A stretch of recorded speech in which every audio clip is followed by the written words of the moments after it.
ejemplo, el enunciado nos dice de que las ondas en el agua de un lago viajan 3.2 metros en 2 segundos y el periodo de oscilación de dichas ondas sería de 1.5 segundos, ¿sí? Y me pregunta, A, ¿cuál es la rapidez de las ondas? Y B, ¿cuál es la longitud de las ondas? ¿Sí? Como siempre, es necesario entender el problema. Para ello, si es necesario, vamos a leer varias veces el enunciado para identificar qué datos me está brindando el mismo y cuáles son los datos que debo calcular o cuáles serían los pasos que debo realizar para satisfacer dicho problema. ¿Sí? Vamos a ir por parte.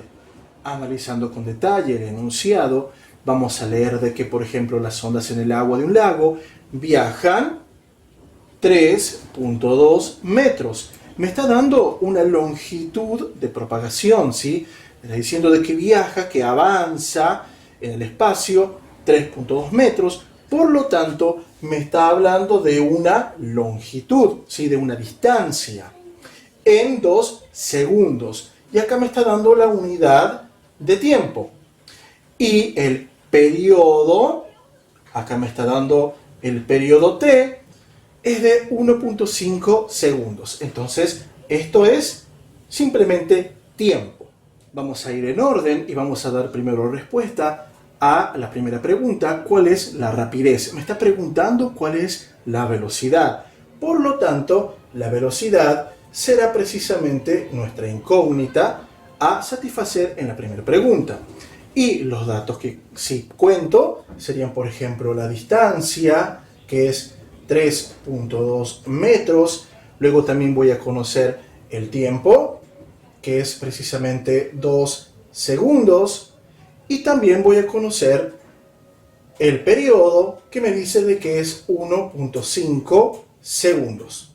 Analizando nuestro esquema de fórmulas que nos sirven para calcular la velocidad, en este caso, vamos a observar de que en alguna de ellas nos pide, por ejemplo, la longitud de onda y la frecuencia. En este caso no conocemos longitud de onda. En la otra nos pide longitud de onda y periodo. Seguimos con el mismo inconveniente, no conocemos la longitud de onda, pero por ejemplo en la primera nos dice de que la velocidad es igual a la distancia que sí conocemos y al tiempo que sí conocemos. Por lo tanto, en este caso particular, la primera es la fórmula que más nos va a ser útil en este caso. Entonces, una vez seleccionada la fórmula con la que vamos a trabajar, simplemente vamos a sustituir en ella los datos que conocemos.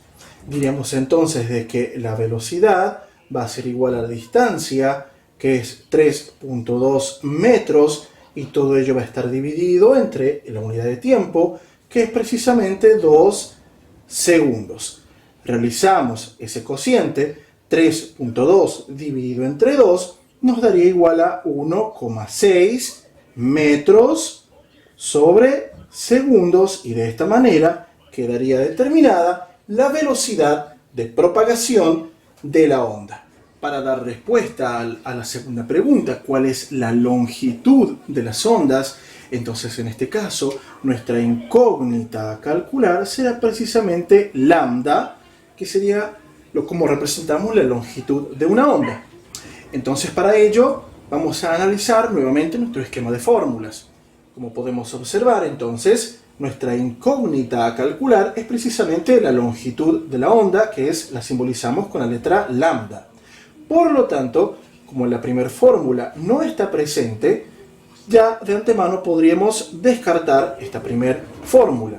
Luego en la segunda vemos que la velocidad va a ser igual a la longitud de onda por la frecuencia, pero he aquí que no conocemos la frecuencia, por lo tanto la segunda también quedaría descartada, mientras que la tercera sería en este caso particular la más adecuada, dado de que conocemos la velocidad, la acabamos de calcular, conocemos también su periodo y quedaría involucrada nuestra incógnita a calcular lambda.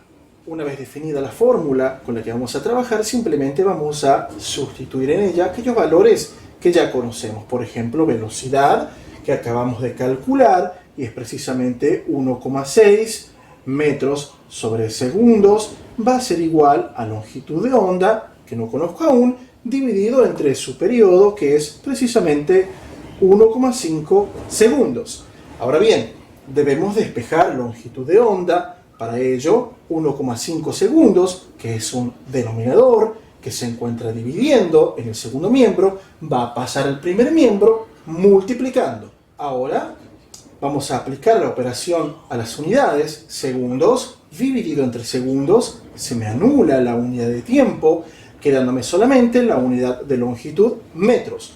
Por lo tanto, multiplicando 1,5 por 1,6, esto es igual a 2,4 simplemente metros. Y acá habríamos encontrado o habríamos determinado cuál es la longitud de las ondas.